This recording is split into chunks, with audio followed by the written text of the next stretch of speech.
예, 반갑습니다. 처음에 이 건물 이름을 보니까 네페스라고 돼 있더라고요. 맞아요? 예, 근데 히브리어 말에 네페쉬란 말이 있어요. 예, 생명이 되었다 그럴 때, 예, 네페쉬란. 그래서 뭐 굉장히 건물 자체가 의미가 있다. 예, 그래서 다 살아있는 생명들의 이렇게 모임, 예, 그런 것 같아요. 저는 뭐 사실은 엑기스는 없고, 주님께서 제가 나이가 이제 63세인데 그동안 저를 이제 말씀으로 다루신 그런 내용들을 같이 나눴으면 좋겠어요. 얼마 전에 제가 이런 적이 있습니다. 밤중에 한 12시쯤 깨었는데, 갑자기 이런 생각이 드는 거예요. 교회들과 성도들이 말씀에서 많이 떨어져 있다. 그런 생각이 들더라고요. 근데 제가 할 수 있는 게 별로 없어요. 그래서 제가 하나님께 이렇게 말씀드렸어요. 하나님, 저만이라도 하나님 말씀대로 살겠습니다. 이렇게. 근데 물론 제가 그렇게 약속을 드렸다 그래서 제가 잘 살까요? 잘 살까요?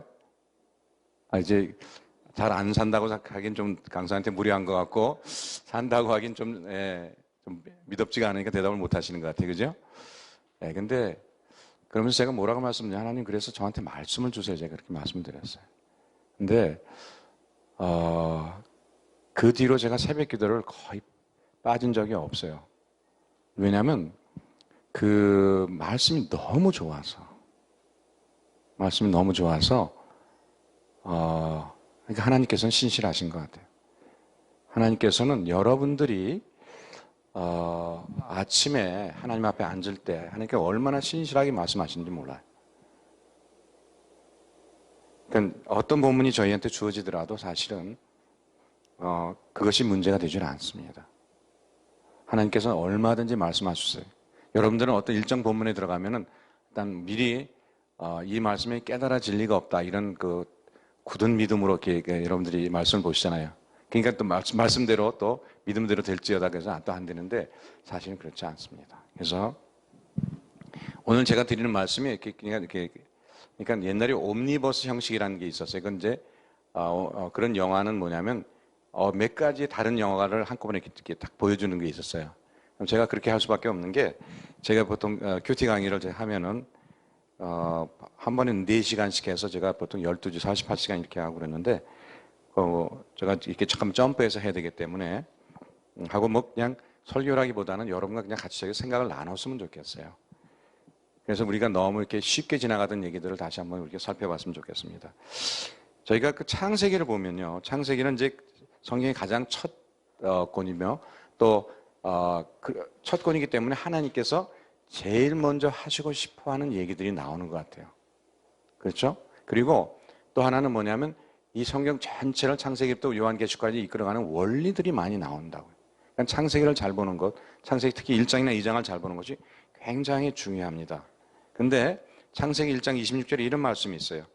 하나님이 이르시되 우리의 형상을 따라 우리의 모양대로 우리가 사람을, 그러니까 이렇게 우리의 형상을 따라 여기서 끝난 게 아니라 우리의 모양대로, 우리의 형상이라는 건 사실은 원래는 그림자란 말에서 나왔어요. 예, 그림자. 그러니까 우리가 이렇게 손을 이렇게 비치하면 요 손 그대로 이렇게 만들어지지 않은 그림자. 그러니까 하나님의 이렇게 하나님의 그 형상의 투영이 우리라는 거예요. 그죠? 그리고 우리의 모양대로 사람을 만든다. 근데 이것을 그러니까 하나님께서 사람을 만들 때 제3자가 있을까요? 없을까요? 제3자가 있지요. 누구죠? 예, 천사들이 제3자가 될 수 있어요. 천사들이 그 모습을 보면서 하나님께서 이렇게 그 말, 소, 강아지 뭐 다 만드는데 하나님과 닮은 형상을 만들었어? 그럴 때 천사들이 제3자를 보면서 야, 하나님께서 무슨 일을 하시는데 그것이 보통 수준이 아니라는 걸 여러분들이 알 수 있잖아요. 그죠? 왜 하나님 형상으로 만들었다는 거예요. 그럼 아니 하나님 형상으로 만들었어? 그러면 우리는 하나님을 잘 모르지만 천사들은 하나님의 그 광대하심과 능력과 위대함을 다 아는데 하나님 형상으로 만들었어. 그러면 천사들이 깜짝 놀라는 거예요. 그러면 이 하나님으로 형상으로 만든 그 존재의 앞으로는 시간들이 운명이 어떨 것이라는 것이 대강히 짐작이 되죠. 어떻게 될 것 같아요? 하나님의 형상으로 만들었다. 그것은 하나님처럼 존귀하게 살게 될 것을 천사들이 깜짝 놀라고 보는 거예요. 그러니까 처음에 성경에서 뭐냐면 벌써 우리의 운명이 결정되어 있어요. 영원한 운명. 그건 뭐냐면 하나님처럼 존귀하게 될 거라는 거예요. 그러니까 우리가 절대 속으면 안 되는 게 우리가 우리의 모습에 대해서 굉장히 실망을 많이 하잖아요. 그죠? 굉장히 실망을 많이 하고 또 우리가 잘 살려고 굉장히 애를 쓰는데도 뭐 넘어지고 또 넘어지고 또 넘어지고 그러잖아요. 그렇기 때문에 우리는 자아상이 굉장히 사실 그러니까 신앙적인 자아상, 영적인 자아상이 굉장히 나쁜 편에 속해요. 우리가 사회의 어떤 중견이라고 할지라도 우리가 신앙적인 자아상에서는 자신있는 사람들이 많지 않습니다. 그런데 이것보다 더 중요한 건 뭐냐면 하나님께서 우리를 어떤 운명으로 지으시고 어떻게 생각하느냐 더 중요하다는 거예요. 그러니까 이제 보세요. 사람이 하나님께서 개를 지시면 개는 앞으로 어떻게 살게 돼? 이 말은 좀 이렇게 험한 말이 개처럼 살게 되는 거죠. 고양이는 어떻게 해요? 고양이처럼 살게 되는 거예요. 근데 사람은 어떻게 해요? 하나님처럼 만들었어. 그럼 뭐처럼 살게 돼? 하나님처럼 살게 되는 거예요. 하나님께서 한번 가지신 생각은요, 절대 변함이 없고 반드시 이루어지게 됩니다. 그래서 지금 이게 되는 거죠. 저희가 아마 여러분들이 성경 중에서 몇 가지의 말씀은 굉장히 마음에 부담이 되는 말씀이 있을 거예요. 그죠? 특히 저도 이 말씀이 굉장히 부담이 됐어요.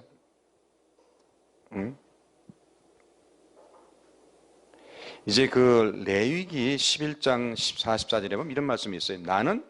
45절에 보면 나는 너희의 하나님이 되려고 너희를 애굽 땅에서 인도하여 낸 여호와라. 내가 거룩하니 너희도 거룩할지어다. 사실 이 말씀 들으면 굉장히 숨차죠, 그죠? 특별히 내가 뭐라 그러지? 이게 천식이 없어도 이 말씀 들으면 이렇게 숨이 가빠지는 걸 느껴요. 왜냐하면 내가 거룩하니 너희도 거룩하라. 그러니까 내가 하나님처럼 거룩하라는 거예요.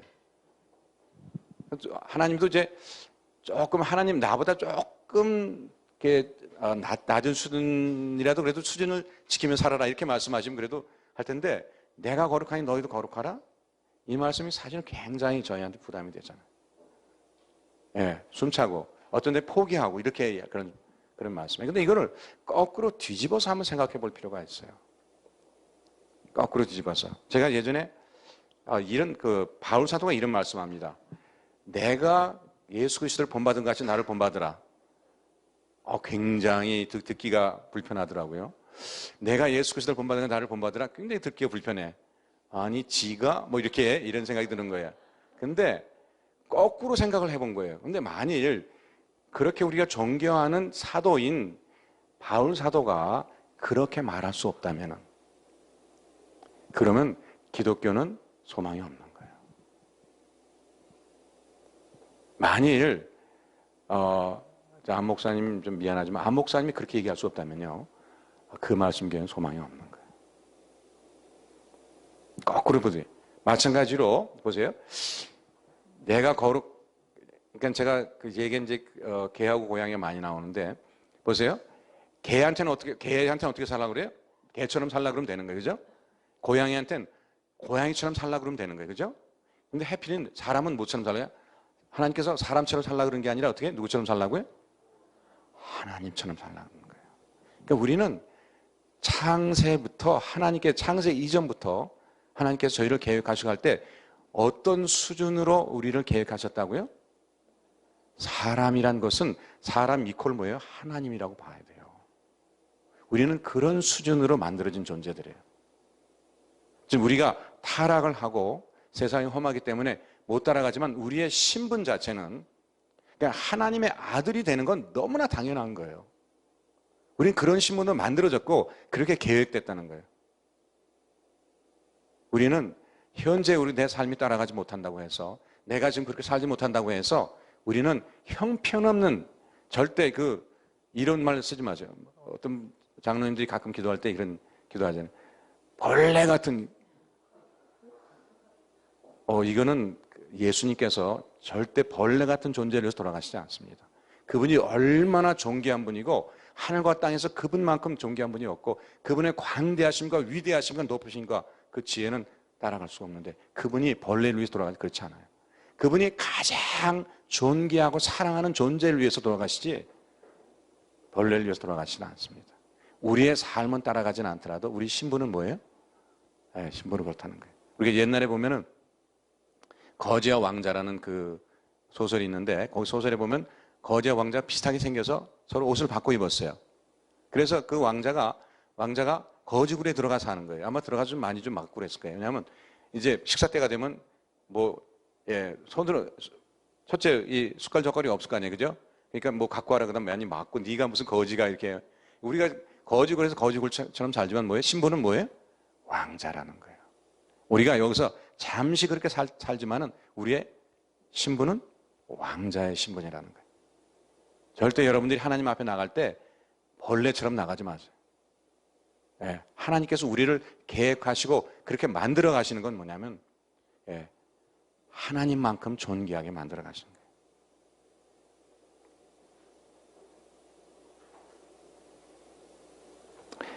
보세요. 그런 증거들이 성경에 또 민수기 18장 20절에 보면은 이런 말씀이 나옵니다. 민수기 18장 20절 보면은 이런 말씀이 나와. 20절 21절에 보면은 땅을 분배하는 장면이 나옵니다. 이제 가나안 땅을 다 정벌했어요. 가나안 땅을 다 했는데 땅을 나눠주는데 다 12부족에 나눠주는데 한 부족에게는 아무것도 주지 않으셨어요. 아무것도 주지 않으셨는데 그 족속이 사실은 어떻게 보면은 하나님께는 조금 더 마음이 가는 족속이에요. 왜냐하면 이제 이스라엘 백성들이 이제 금송아지를 만들어서 막 숭배할 때 이제 하나님께서 내 편에 서서 이제 쓸 사람들 얘기할 때 레위 족속이 그때 나와서 이 동족주를 죽이고 그랬거든요. 근데 해피면 그 레위 족속들에게 뭐예요? 아무것도 주질 않으셨어요. 근데 여기서 이렇게 말씀하세요. 여호와께서 또 아론에게 이르시되 너는 이스라엘 자손의 땅에 기업도 없겠고 그들 중에 아무 분깃도 없을 것이나 내가 이스라엘 자손 중에 내 분깃이요 내 기업이니라 이렇게 얘기하세요. 근데 여기다 아무도 이렇게 쓰러지는 분이 없으신 것 같아. 이 말씀을 듣고도. 그러니까 우리가 말씀을 못 깨달아도 은혜라는 거예요. 그죠? 예. 저는 이 말씀도 거의 기절할 뻔했어요. 뭐라고 말씀하시냐면요. 땅을 다 나눠줬잖아요. 그죠? 요단강 동쪽엔 두 지파 반에게 나눠주고 또 왼쪽에 쭉 다 나눠줬는데 레위 족속에게는 사실 어떻게 보면 레위 족속은 자기네들도 좀 땅을 좀 기대하고 그랬을 것 같아요. 그죠? 근데 뭐라고 얘기했냐면 이 땅에 아무런 기업이 없겠다는 거예요. 그러니까 눈에 보이고 손에 잡히는 게 아무것도 없다는 거예요. 아무 분깃이 없다는 거예요. 넌 분깃이 아니라 우리나라 말로 몫이라는 거예요. 목. 아무것도 없다는 거예요. 근데 내가 이스라엘 자손 중에 내 분깃이요 내 기업이니라. 그러니까 지금 보세요. 이 천사들이 이 장면을 본다면 하나님께서 보세요. 이제 피조물인 인간들에게 이렇게 뭘 이렇게 얘기를 하시는데 이제 족속들 하나하나에게 땅을 나눠줘요.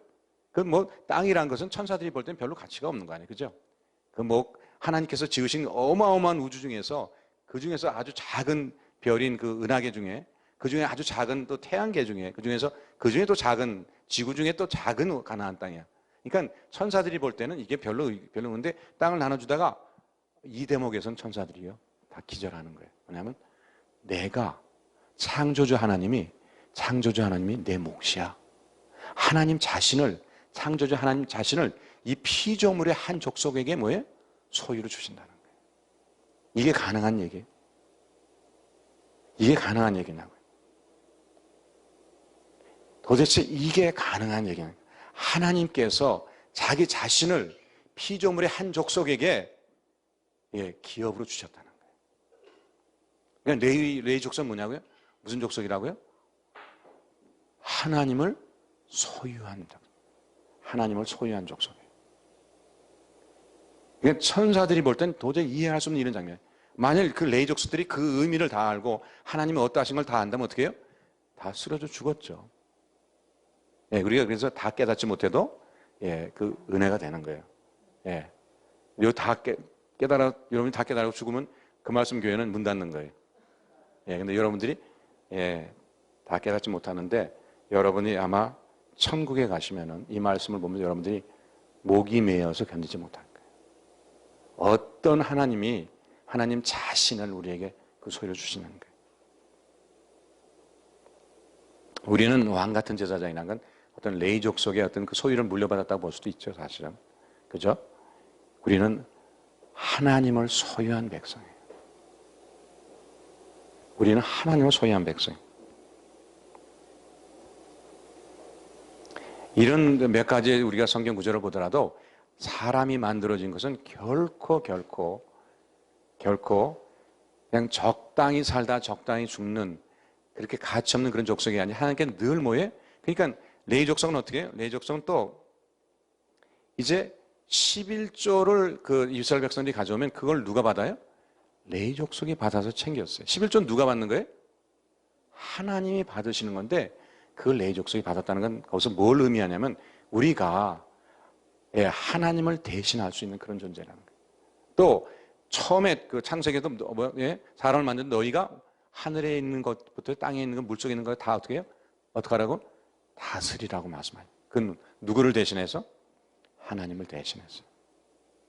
우리는 그렇게 귀한 존재로 만들어진 거예요.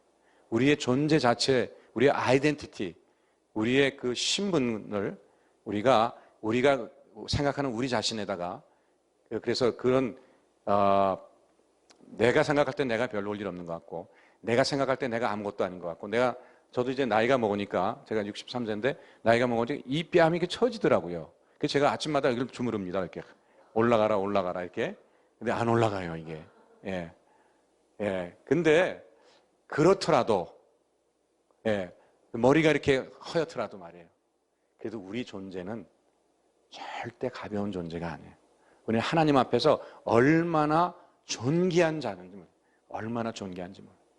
그렇게 우리가 그렇게 존귀한 자이기 때문에 예수님께 십자가에 달리신 건 너무나 당연한 수순이고 너무나 당연한 거예요. 우리는 이 신분에 대한 자각이 없으면 우리가 하나님을 만날 때 어떤 신분으로 나가겠냐는 거예요. 벌레처럼 나가요? 아니에요. 여러분 그 예수님께 이런 말씀하셨어요. 너희가 이 어린아이 같이 되지 않으면은 절대 하늘나라에 들어가지 못한다는 게. 어린아이 아시죠? 어린아이는 오늘 야단 막 칙사게 맞아도 뭐예요? 다음날 그 다음날 아침 방에서 나올 때 이렇게 고개 숙이고 나오는 아이가 없어요. 그땐 언제 그랬냐는 듯이 와서 엉기고 막 비비고 난리가 나는 거예요. 그게 그 아이는 무슨 확신이 있어요? 엄마 아빠는 나를 사랑한다는 확신이 있기 때문에 얼마든지 와서 비비고 또 뭐 사고 치고 또 뭐 이렇게 하잖아요. 우리는 하나님 앞에 그런 존재예요. 제가 사실은 이런 얘기를 지금은 하고 있지만 제가 그때 86년도, 87년도 그때는요, 제가 완전히 독일 병정 같았어요. 찬양도 찬송하고 외고 부르면 큰일 나고, 부르면 큰일 나고, 이렇게 독일 병정처럼 탁 이렇게 이러고 다녔어요.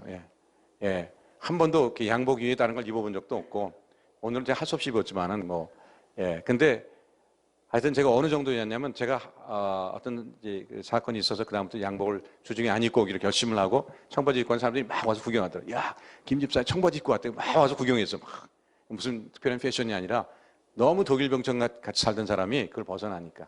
근데 제가 그렇게 된 이유가 하나가 있었어요. 그게 뭐냐면요. 제가 어떤 컨퍼런스에 갔는데 딱 단어 하나를 들었어요. 그 단어가 뭐냐면 intimacy라는 단어예요. 그 말이 제가 완전히 무너져 버렸어요.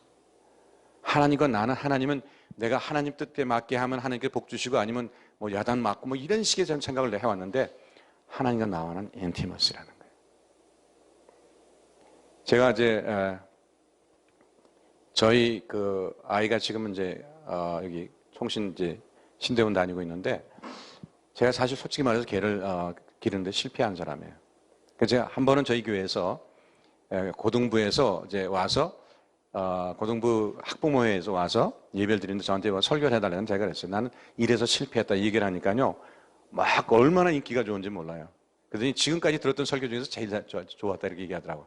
왜? 자기들도 실패하고 있으니까. 근데 제가 깨닫지 못했던 게 뭐냐면 이런 거예요. 저는 아이를 이건 잘하고 이건 못하고 늘 그러니까 저희 아이가 뭐냐면 아빠 만나는 시간은 야단맞는 시간이라는 거예요. 근데 제가 나중에 깨닫는 게 뭐냐면 저희 아이랑 저랑 커넥션이 없어요. 커넥션이 없어. 보세요. 심지어 깽단들 있잖아요. 깽단은 사실 좀 무섭고럽습니다. 근데 깽단들도 서로 깽단 친구끼리 옆에 친구 하는 얘기하면은 굉장히 비중을 갖고 듣고 그대로 해줍니다. 그죠? 근데 애들이 말 안 들어. 근데 말 안 들을 때 이유가 있는 거예요. 커넥션이 없는 거예요. 그러니까 러브 커넥션이 없는 거예요.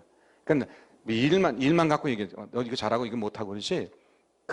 저희 아이랑 저희가 관계가 맺어지지 않아 있더라고요.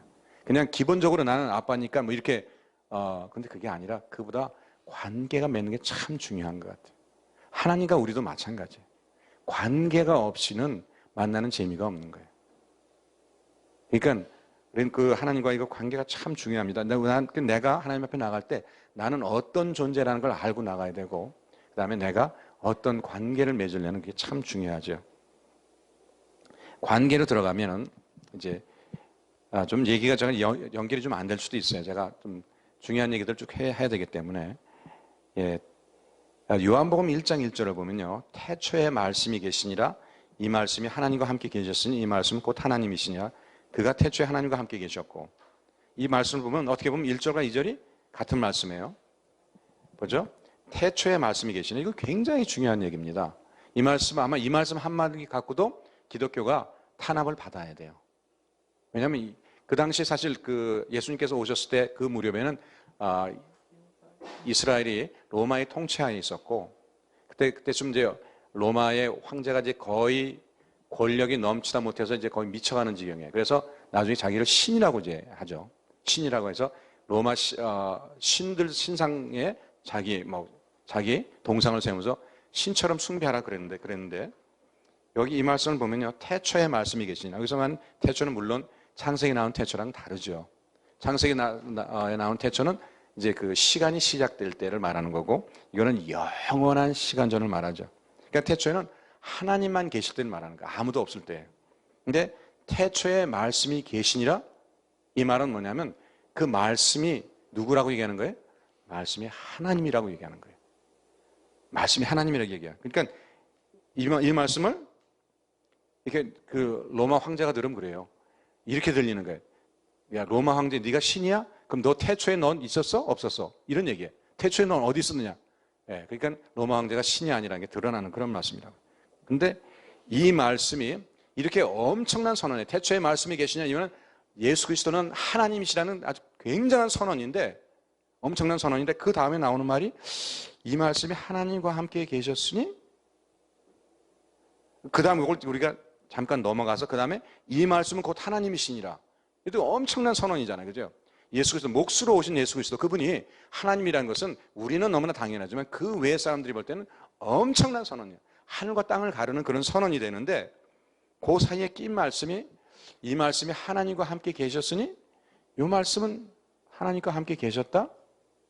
옆에 계셨다? 여러분도 다 옆에 누가 있잖아요. 그죠? 그게 그렇게 말씀이 큰 의미가 있을까? 근데 이것은 굉장히 중요한 의미가 있는데 그래서 여기서 나오는 그 함께 계시다는 말은 사실 전치사 프로스라는 그 헬라어 전치사를 말하는데 그건 뭐냐면 이게 옆이라는 그런 막연한 뜻이 아니라 말할 수 없이 깊은 친밀한 가운데 사랑 가운데 있다는 그런 뜻이에요. 이건 삼위 하나님이 계시는데 삼위 하나님이 그냥 계시는 게 아니라 성부 하나님과 성자 하나님과 성령 하나님은 우리가 표현할 수 없는 말할 수 없는 깊은 사랑 가운데 그런 관계를 맺고 계시다는 거예요. 이것이 굉장히 중요한 얘기예요. 그렇기 때문에 예수님께서 하나님이시라는 그 선언 다음에 바로 나오는 게 관계에 대한 선언이 있는 거예요. 예, 성부 하나님과 성자 하나님과 예. 그런데 지금 그런 하나님께서 인간을 창조하시잖아요. 인간을 창조하시나요?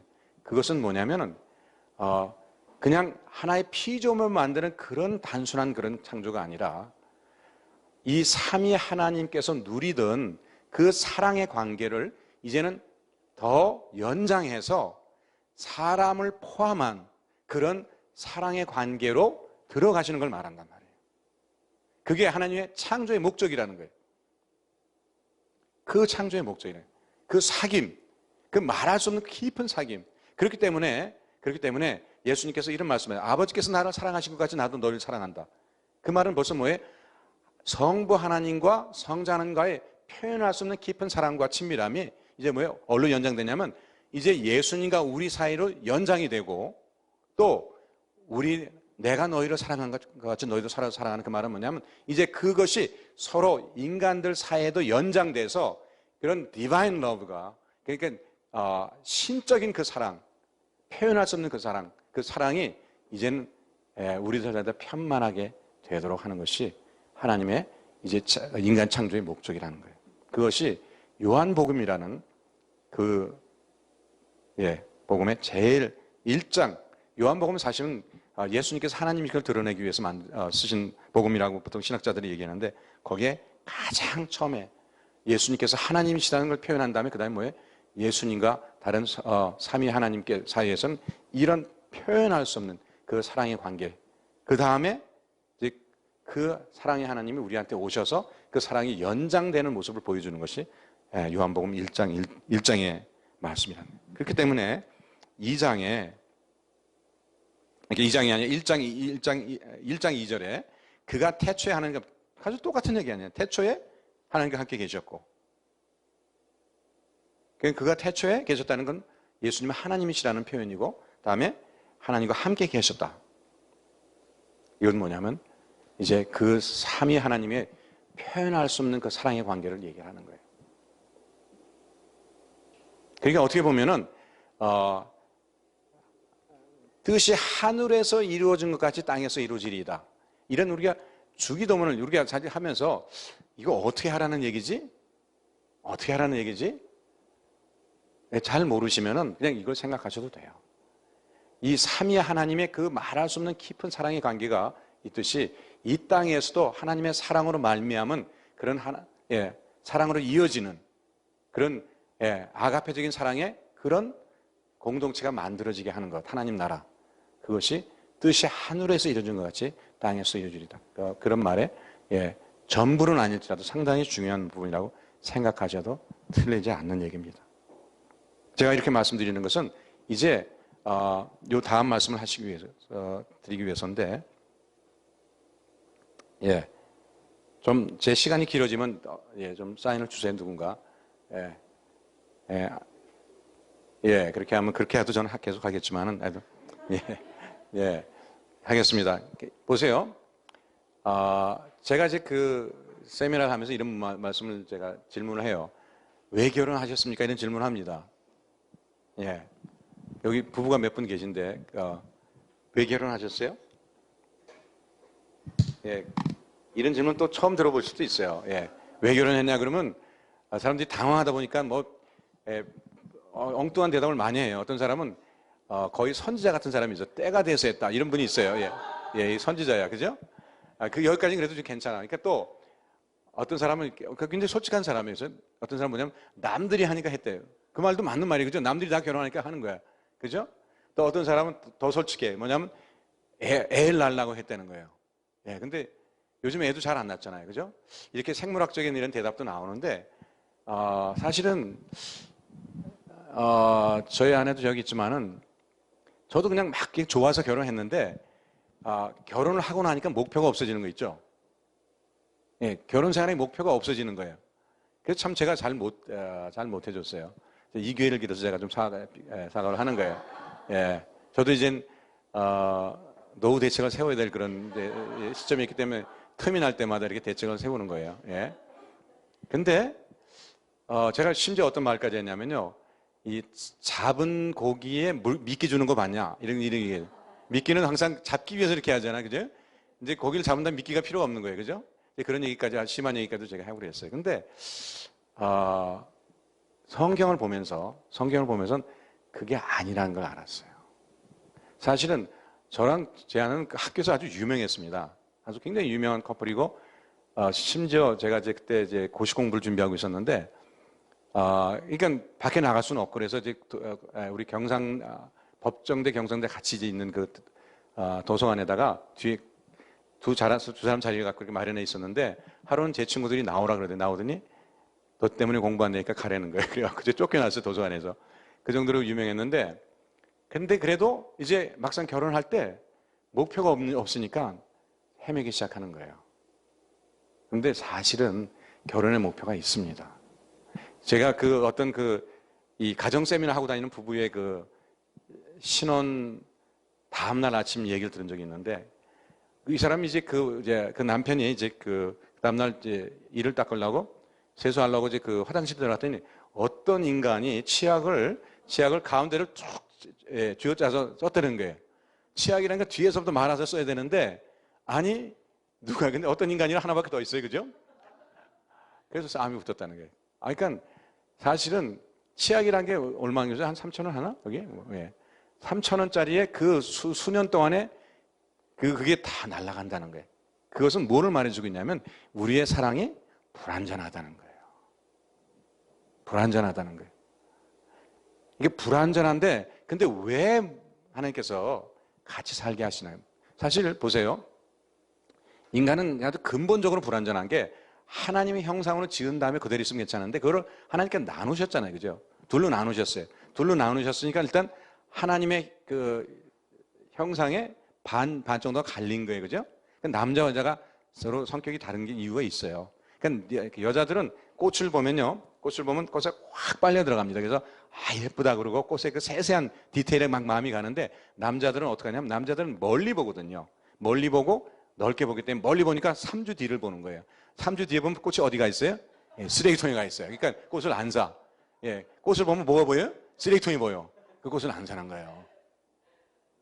그러니까 하나님께서는 근데 하나님은 어떻게 하냐면 하나님은 디테일도 강하시면 어떻게 해요? 또 멀리도 보시는 분이잖아요. 근데 그게 갈라져서 그런 거예요.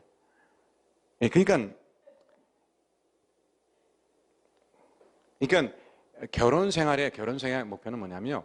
그러니까 일단 반으로 갈라졌기 때문에 일단은 50점이에요. 그죠? 하나님 100점이라고. 일단 50점. 50점인데 그 50점짜리가 그냥 있어도 50점인데 그게 예전에 그런 말이 있었어요. 지금은 그런 말인데 한 수십 년 전에 어떤 말이 있었냐면 3일 빌딩, 그때는 제일 높은 게 3일 빌딩이었어요. 지금은 63 빌딩인가? 그러니까 63 빌딩에서 떨어진 매주 이런 말이 있어요. 굉장히 못생긴 사람을 표현할 때 매주도 워낙 못생겼는데 그게 거기서 이렇게 툭 떨어졌다 그러면 뭐예요? 이건 볼 것도 없다는 거예요. 옛날에 그런 표현을 썼어요. 그러니까 사람이 50점짜리가 타락을 했는데 완전 타락을 했어. 그러니까 몇 점이에요? 점수도 없어 이게. 그죠? 그러니까 그 점수도 없는 사람끼리 사니까 어때요? 제가 그랬어요. 저는 우리 와이프랑 싸울 때 우리 와이프의 그 잘못한 게 1번부터 5번까지 딱 정리가 된다 그랬어요. 그랬더니 그 앞에 있는 사람이 자기는 아니래. 그래서 왜 아니냐 그랬더니 전사님 저는 1번부터 10번까지 정리가 된다는 거야. 이럴 정도로 우리는 사실 그래요. 약점이 있어요. 왜냐하면 원래 50점이 이제 완전히 타락을 해버렸기 때문에 사실은 결혼한 다음에 제일 먼저 하는 게 뭐예요? 딱 결혼하면 제일 먼저 하는 게 뭐냐면 사실은 실망하기 시작하는 거잖아요. 근데 사실은 그때부터 진정한 사랑이 시작되는 거예요. 진정한 사랑은요, 상대편이 나한테 잘해주면 나도 잘해주고, 못해주면 못해주고, 그것은 사랑이 아니에요. 예수님께서 그건 세상 사람도 할 수 있는 거라고 얘기했어요. 우리는 뭐예요? 우리는 어떤 존재냐면, 사랑스럽지 않은 데 대해서 사랑을 보여줄 수 있는, 우리는 그러니까 주동적으로 사랑할 수 있는 그것이 그리스도인이에요. 그러니까 오늘도 비가 왔는데, 비가 내려오면서, 비에서, 요거는 마음에 안 든다고 피하는 적이 없잖아. 비는 그냥 높은 데나 낮은 데나 산이나 바다는 그냥 와요. 하나님의 사랑은 이렇게 온단 말이에요. 우리도 그렇게 할 때, 그래서 우리가, 그리스도인을 표현할 때, 빛이다, 아니면 소금이다 이렇게 얘기하잖아요. 빛은 뭐냐면 상대방을 가리지 않아요. 어둠이든 밝은든 늘, 그러니까 사랑은 쉽게 말해서 일방적이에요. 두 사람이 사랑할 때는 사실은, 두 사람이 다 어떤 아가페적인 사랑을 한다면요. 그건 사실은, 일방적인 사랑이 두 개가 합쳐진 거예요.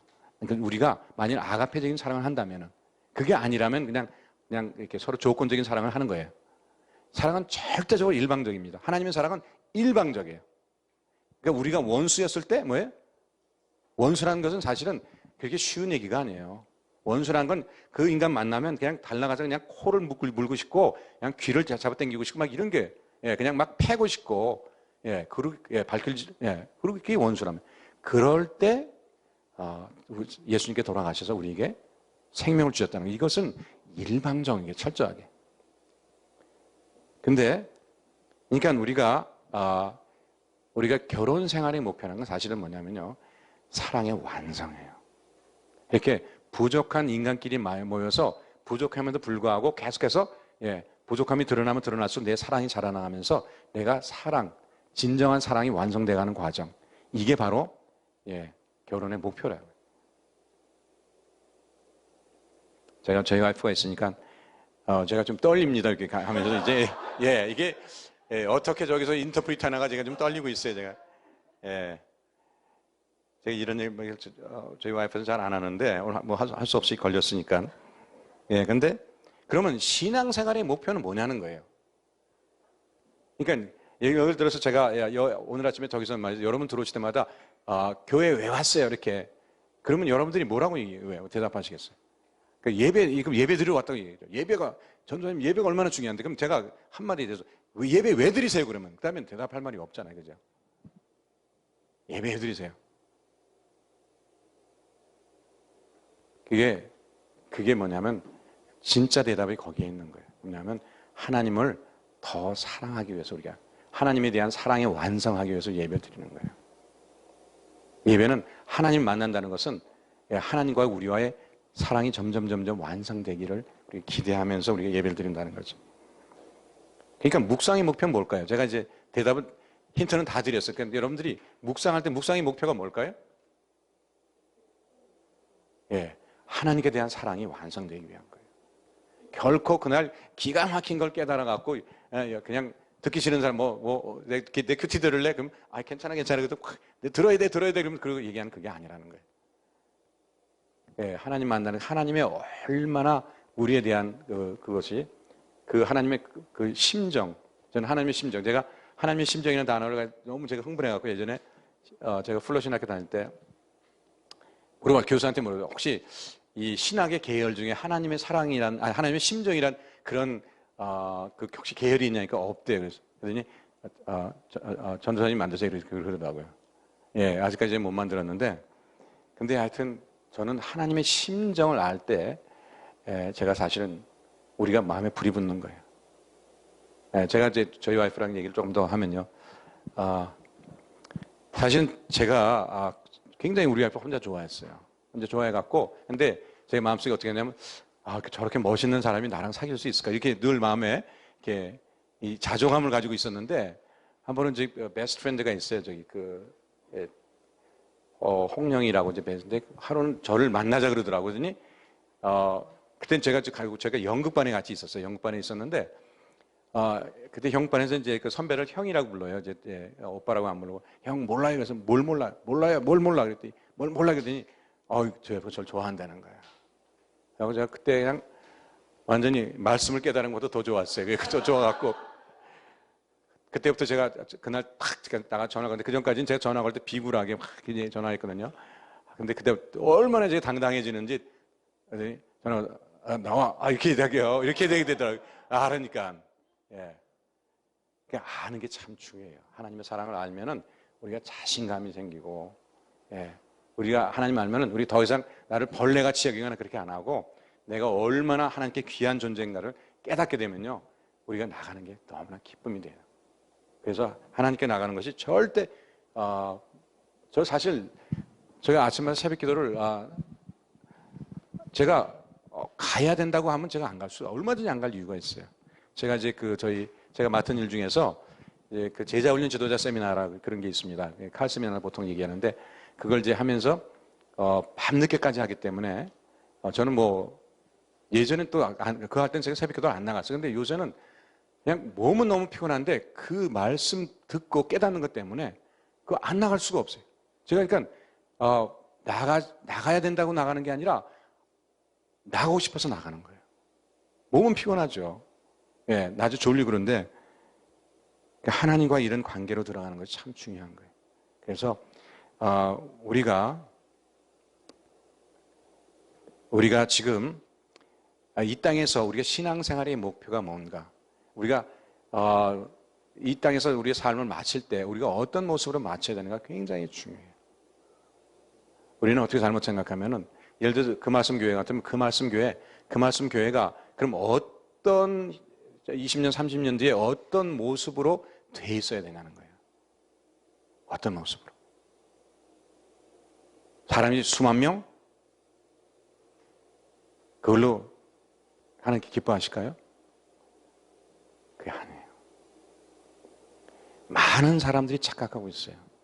많은 교회들. 저도 저희 교회 지금 사람 굉장히 많죠. 더구나 그 미국에서의 한인들이 모여서 그렇게 숫자 많은 것, 그건 보통 일은 아니에요. 그거 아니에요. 그것은 내가 하나님 앞에서 어떤 모습이가 참 중요해요. 하나님을 얼마나 사랑하는 그런 모습으로 사랑이 완성되어 있냐가 굉장히 중요합니다. 굉장히 중요해요. 여기서 그 말씀 교회의 모든 모습들이 하나님을 사랑해서, 저는 이제 영어로는 love sick for Jesus라 그래요. 그러니까 예수님을 사랑해서 견디지 못하는, 예. 한국말로 상사병이란 말인데, 상사병은 좀 말이 좀 표현이 좀 그런데, 예. 예수님 때문에 예수님을 사랑해 견디지 못하는 그런 불붙는 자리로 들어가는 것. 그것이 참 중요한 거예요. 거룩이란 게 뭐예요? 거룩이라는 것은 내 마음 속에 예수님 향해서 불붙는 것을 그걸 거룩이라고 얘기를 하는 거예요. 여러분 다윗을 보면요, 다윗이 이제 법궤를 처음에 한번 가져오려다가 이제 실패했잖아요. 우사가 죽었잖아요.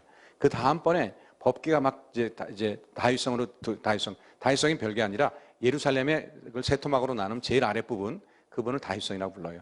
글로 이제 법궤가 들어오는데 다윗이 너무 좋아서 막 춤췄어요. 근데 그때는 제사장뿐만 아니라 그 왕들도 이렇게 제사장과 비슷한 옷을 입었어요. 근데 그 제사장들은 뭐냐면 그 옷에 그 보석이 달려 있기 때문에 이게 잘 올라오질 않습니다.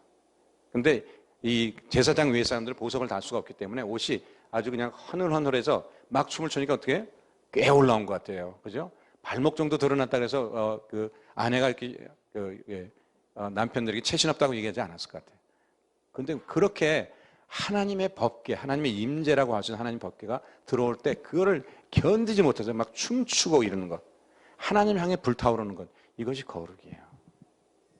이게 거룩의, 예배는, 엄숙은, 어떤 사람이 예전에 저희 교회 와서 이렇게 얘기하더라고요. 저희가 막 찬양할 때 굉장히 뜨겁게 찬양하고 그러거든요. 그랬더니 이분이 그래, 사랑의 교회는 이 거룩하지 않아서 예배 드릴 수가 없다 그래서 제가 정말 한번 그냥 확 줘받고 싶더라고요. 거룩이란 건 하나님을 향해서 미치는 것, 이게 거룩이지 가만히 이렇게 있는 것, 이건 엄숙이라 그래요. 엄숙과 거룩은 굉장히 차이가 납니다. 엄숙과 거룩은 차이가 많이 나는 거예요. 그러니까 보세요. 이 옛날 조선시대에 연례문이라는 게 있잖아요. 근데 처녀가 연례문을 받을 수 있을까요? 못 받아요. 그죠? 연례문 받는 기본적인 자격이 몇 개가 있지만 하나는 첫째는 남편이 있어야 되는 거예요. 그죠? 남편이 있어야 둘째는 그래서 그 남편이 일찍 죽었을 때 남편만을 가슴에 품고 있는 사람, 그것이 연례의 조건이에요. 마찬가지로 우리가 예수님이 마음속에 꽉 차 있는 사람, 이 사람이 바로 거룩한 사람이에요. 그래서 이제 그 예수님이 가슴에 가득 찰 때, 그 예수님 때문에 우리가 불붙을 때, 그때 우리는 예수님의 말씀을 순종할 수 있게 되는 거예요. 예수님 말씀이 우리한테 가치가 있게 되고. 순종이라고 얘기하니까 사람들이 순종 그러면 내가 할까 말까 하다 그냥 따라가는 거, 이게 순종이 아니에요. 순종이라는 건 뭐냐면요, 예수님께서 우리의 인생을 향해서 가진 가장 아름다운 마스터 플랜이 있어요. 그 마스터 플랜을 이루어 나가는 것을 순종이라고 말하는 거예요. 우리는 순종이라 그러면 하나하나 이렇게 할까 말까, 이렇게 할까, 이건데 그게 아니라 하나님께서는 우리 각자를 향해서 아주 굉장히 마스터 플랜이 있어요. 우리가 나이가 많이 먹어도 마찬가지예요. 우리가 삶이 이틀 남았더라도 그 이틀에 대한 마스터 플랜이 있으세요. 그 마스터 플랜을 이루는 것, 그게 하나님의 소원이고 하나님께 우리 생애를 그렇게 아름답게 하시길 원하시고 그걸 이루는 것. 그러니까 그걸 이루기 위해서는 하나님께서 이렇게 말씀하신 대로 우리가 그걸 해줘야 되는 거예요. 그게 순종이에요. 제가 얼마 전에 저희 방에 여기 서울 사랑의 교회도 이제 국제제자 훈련원이 있습니다. 여기는 사람이 꽤 많이 있어요. 한 55명 정도 있어요. 풀타임이. 그리고 이제 남가주 사랑의 교회는 이제 풀타임이 5명이 저를 포함해서 제가 있고 제 목사님 한 분이 있고 그다음에 그 밑에 또 간사들이 3분이 있어요. 제가 그 사람들을 모아놓고 얘기를 했어요. 여러분들이 각자 해야 될 그런 책임 있는 일들이 있는데 그 일을 이 중에서 잘 안 하거나 게을리하거나 그런 사람이 있냐고 물어봤어요. 근데 아무도 당연히 뭐 없다고 얘기하죠, 그죠? 아무도 없다고 얘기하더라고요. 근데 제가 이렇게 물어봤어요. 근데 그 일을 하려고 시간이 부족하면은 이게 하나님 만나는 그 일은 여러분들이 하나님 만나는 그 일은 포기할 각오가 돼 있죠. 그랬더니 선생님 각오까지는 아니고요. 뭐 이렇게 얘기하더라고요. 제가 얘기하는 건 그런 거예요. 이제 근데 저희 방은 사실 어떻게 하냐면요. 지금도 그냥 큐티를 안 하면은 출근을 못 해요. 그러니까 아예 그냥 시스템을 그렇게 만들었어요. 그러니까 큐티를 안 하면은 큐티는 어떤 식으로 하냐면 어떤 본문이 있으면 본문에 대해서 질문을 20개 이상 만들어서 모든 사람에게 CC를 넣어서 이메일을 보내지 않으면은 출근을 못 하게 제가 그렇게 못을 박아놨어요. 그리고 나와서 우리가 1시간 동안 그걸 나눕니다. 그리고 기도하고 그래요. 근데 그렇기 때문에 어떤 자매는 처음 이제 출근해서 그걸 듣고 나서 집에 가자마자 뭐 밥도 안 하고 남편이 와서 나 건드리지 마, 엄마 건드리지 마. 그냥 밤새 큐티를 했다는 거 아니에요. 그리고 이제 요즘은 그렇게 안 하는데, 근데 얼마나 많이 늘었는지 몰라요. 하나님에 대해서 얘기하는 게 너무나 다르고, 그러니까 저희 사무실에서 이렇게 일을 돌아가는 거를 제가 특별히 얘기를 안 해도 다 알아서 해요. 그래서 조그만 어려운 교회 있다 그러면 저게 얘기도 안 했는데 벌써 집어줬어요. 그럼 제가 뭐라 그럴까요? 뭐라고 안 그러죠. 하나님께서 그걸 원하시고. 그러니까 힘든 교회, 어려운 목사님 있으면 같이 기도하자. 그러니까 벌써 그 사람들의 모든 사고방식이나 이런 게 벌써 하나님을 향해서 오리엔테이션이 되어 있어요. 그런데도 불구하고 제가 그 얘기를 한 거예요. 만일 제가 어떤 저랑 제자훈련을 하는 어떤 친구한테 물어봤어요. 회사 사장인데 만일 말이야 당신 회사에 직원이 아침에 나와서 당신한테 업무 지시를 받지 않고 그냥 하루 종일 지멋대로 일하다가 그리고 한 달 내내 지멋대로 일하다가 봉급날 봉급 달라 그러면 당신 봉급 주겠어 그랬더니 안 준다는 거예요. 그죠? 줄 리가 없죠, 그죠? 근데 사실은 우리가 사실 그렇게 살아요. 저는 교회 안에서 일하잖아요. 근데도 교회 안에서 일하면서도 하나님께서 전장으로 뭘 원하시는지 하나님께 하시고 싶은 말씀을 사실은 그 듣는 것을 최하위로 놓을 때가 꽤 많이 있어요. 뭐 교회가 바쁘고 그러면은 그 바쁜 것이 이유가 돼갖고 실상 하나님은 안 만나. 하나님 위해서 뭘 한다 그러면 하나님은 안 만나. 그럼 이게 하나님 뜻대로 되겠어요, 일이요? 아니죠. 그러니까 우리가 큐티라는 것은 아니 묵상이라는 것은 우리가 생각보다 훨씬 더 엄중하고 우리의 인생의 존재 목적의 본질에 정말 가장 요긴한 거예요. 왜냐하면 하나님께 우리를 향한 우리 인생에 대한 굉장히 중요한 목적이 있어요. 제가 지금 시간이 없어서 다 말을 못하는데 여러분들이 그러기 위해서는 반드시 하나님 앞에 나가야 되는데 여러분들이 누구처럼 나가야 된다고요? 정말 존귀한 자로서 나가야 돼요. 하나님께서 우리를 존귀한 자로 신분으로 만들어놨어요. 우리가 잠시 거지구로 살더라도. 그래서 우리는 이 하나님을 만난다는 것이 결코 이게 어려운 것도 아니고 그리고 선택적인 것도 아니고 어떻게 보면 운명적일 뿐만 아니라 우리의 삶에 우리의 하나님께 갖고 계신 마스터 플랜을 이루는데 가장 중요한 그런 일들이에요. 그래서 여러분들이 반드시 그런 묵상을 통해서 저는 지금 시대적으로 굉장히 중요한 때 그 말씀 교회가 좀 태동을 했다고 저는 생각하는데 왜냐하면 지금은 여러분들이 보셔도 알지만은 여기 한국도 날씨가 예전의 날씨가 아니죠, 그죠? 완전히 다른 거예요. 여기 제가 와서 너무 힘들었어요. 예. 하루에 세수를 몇 번 했는지 몰라요. 그냥 계속, 예, 비실비실 그냥 땀 흘리다가. 예, 저는 그 인천이기 때문에 그래도 여기보다 좀 시원한 데인데, 오늘 비가 오는데 제가 비 맞으면서 너무 좋더라고. 예, 시원해서. 예, 근데, 그것은 모든 것이 변해가고 있다는 거예요. 이제는, 예수님께서 말씀하신 그런 때가 점점 가까워지고 있어요. 근데, 이제는 뭐냐면, 회복된 교회의 모습을, 사실 회복된 모습, 교회의 원래 모습을 보여줄 때가 된 거예요. 그것이 여러분들이 그 말씀 교회에 모이신 것은 그런 특별한 목적이 있어요. 여러분들이 대단한 사람이 아니어도 괜찮아요. 근데, 이제는 그 비전을 가지셔야 돼요. 이제는, 얼마나, 사실은 홍수 때 제일 귀한 게 뭔지 아세요? 예.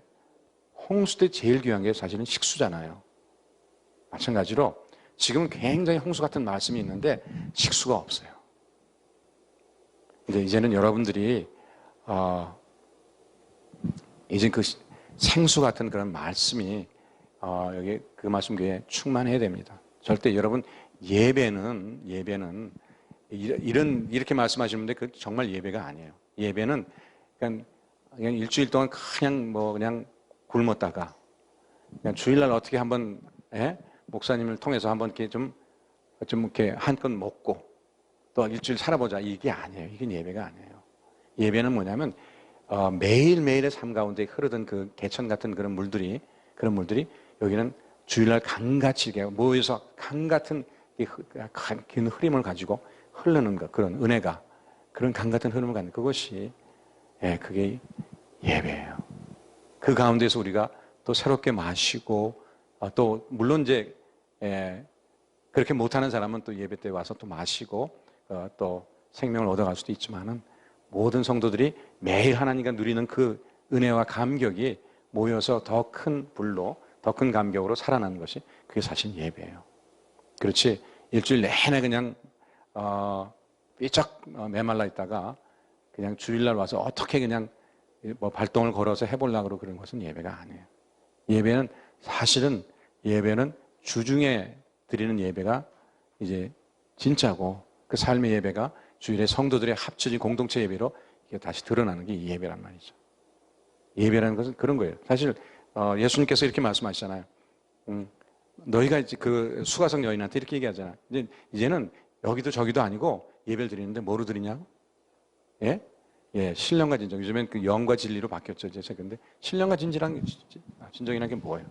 그거는 성령 안에서 진리 안에서 드리는 예배를 말하는 거예요. 성령 안에서는 성령께서 하시는 일이 뭐예요? 성령께서 하시는 가장 중요한 일은 뭐죠? 누구를 증거하는가? 예수 그리스도 증거하는 게 성령께서 하시는 거예요. 진리는 뭐예요?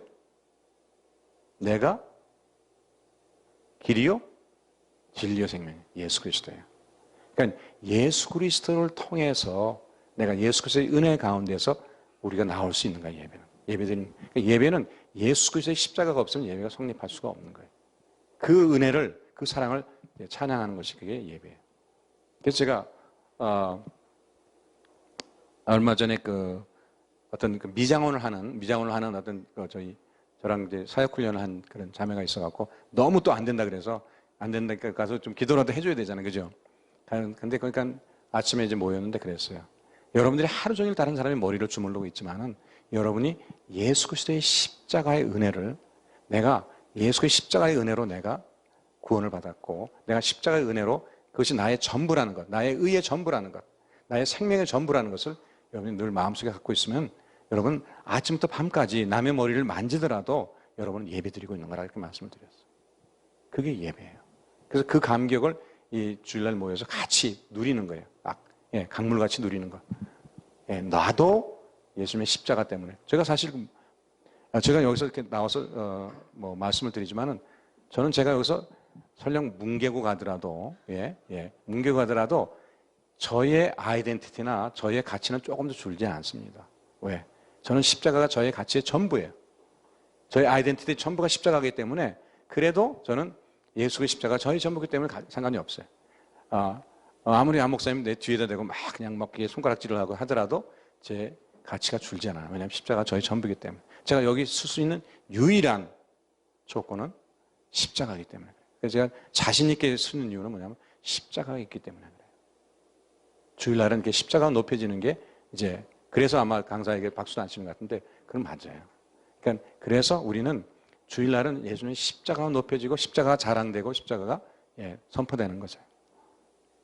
그래서 여러분들은 이제는 예전에 그런 교회 모델이 아니라 이젠 깨어 일어나서 기름을 준비한 그런 교회의 모델.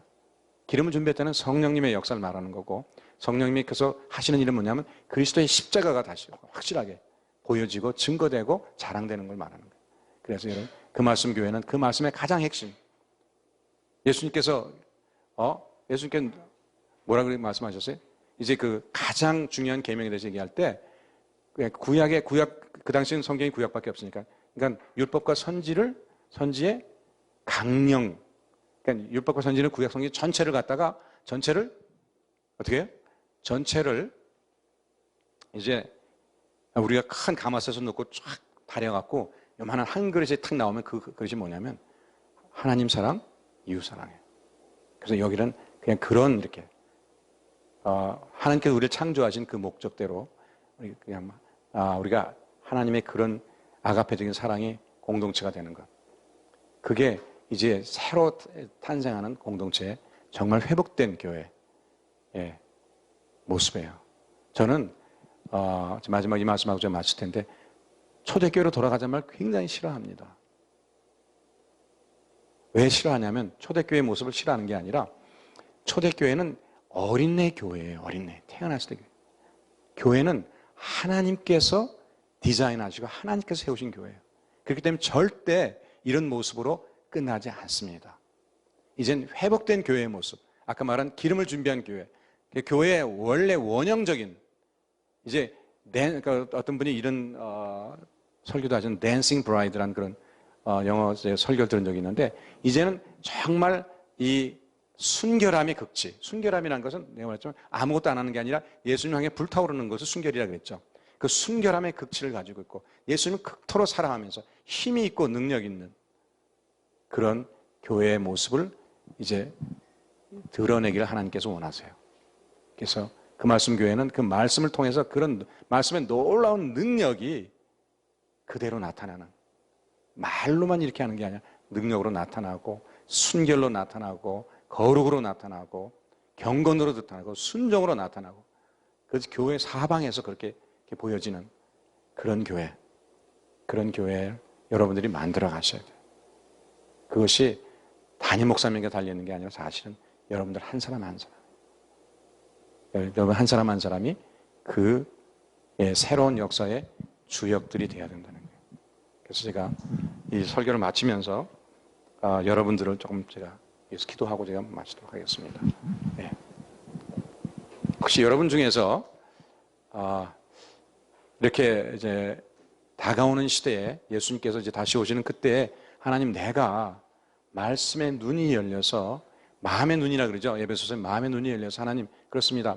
정말 하나님을 위해서 쓰임 받기를 원하고 하나님께서 나에게 가진 그 아름다운 계획들을 이루면서 이제는 주님 오시는 때를 준비할 수 있는 그런 삶을 살기를 원합니다. 그렇게 여러분들이 혹시 마음에 그런 소원이 생기신 분이 있으면은 잠깐 손을 들어주시면은 제가 그분을 위해서 특별히 기도를 하도록 하겠습니다. 그분들은 손을 가슴에 한번 대주세요. 그래서 여러분 가슴을 제가 축복하고 싶습니다. 이건 내가 뭘 잘해서가 아니라 하나님께 나를 드리기만 하면 되는 거예요. 그래서 기도하겠습니다. 하나님 그렇습니다. 저를 이곳에 보내셔서 말씀을 전하게 하신 것은 하나님의 그 간절하고 말할 수 없는 그 심정을 전하게 하신 것이라고 믿습니다. 하나님께서 저희를 얼마나 귀하게 지으시고 얼마나 사랑하시고 저희를 위해서 생명을 내려놓은 것을 주저하지 않으실 만큼 하늘과 땅의 주인 되시고 창조되신 주님께서 저희들을 그토록 사랑하신 그 사랑을 선포하기를 원하셨습니다. 하나님 이 사랑이 지금 손을 가슴에 대며 하나님을 위해 살기를 원하는 하나님께 반응하기를 원하는 하나님을 사랑하기를 원하는 여기 있는 주의 백성들 한 사람 한 사람에게 하나님 그 사랑을 부어주셔서 아버지 이제는 교회의 연약한 모습이 아니라 교회의 능력의 모습, 교회의 아버지 하는 겉모습이 아니라 정말 진정으로 사랑하는 그 모습, 하나님의 나라는 말에 있지 않고 능력에 있다고 하신 그 능력의 교회의 모습, 경건의 능력, 순종의 능력, 믿음의 능력을 드러낼 수 있는 교회에 말할 수 없는 그 아름다운 참으로 댄싱 브라이드라고 할 수 있는 주님 오실 때 주님을 맞이하는 그 모든 것으로 준비된 순결한 능력 있는 성숙한 그런 교회의 모습을 이뤄나가는 그런 하나님 백성 한 사람 한 사람이 될 수 있도록 여기 있는 모든 분들을 한 사람 한 사람을 축복하시기를 간절히 소원합니다. 이 시간에 그 사랑을 이분들의 마음속에 부어주셔서 그 사랑 때문에 주님을 사랑하기 때문에 견디지 못해서 주님을 따라가며 결코 걸어가지 아니하고 뛰어가며 쫓아가는 어떻게 보면은 주님을 위해서 참 바보처럼 살아가는 그런 귀한 하나님의 백성 될 수 있도록 하나님 복 주시기를 간절히 소원합니다. 더 이상 교회의 연약한 모습, 교회에 쓰러지는 모습이 아니라 이제는 일어나서 빛을 발하며 일어나서 빛과 소금의 삶을 감당하며 더욱이 마지막 때 이제 어둠과 캄캄함이 온 세상을 덮고 만민의 눈을 가릴 때 진정한 하나님의 빛을 비춰줌으로 말미암아서 열방과 열국을 하나님 나라로 이끌어드릴 수 있는 그런 귀한 일에 쓰임받을 수 있는 귀한 하나님 백성 될 수 있도록 하나님 축복하여 주시옵소서. 참으로 좋으신 주님의 이름을 찬양하오며 모든 말씀 예수님의 귀하신 받들기였습니다. 아멘.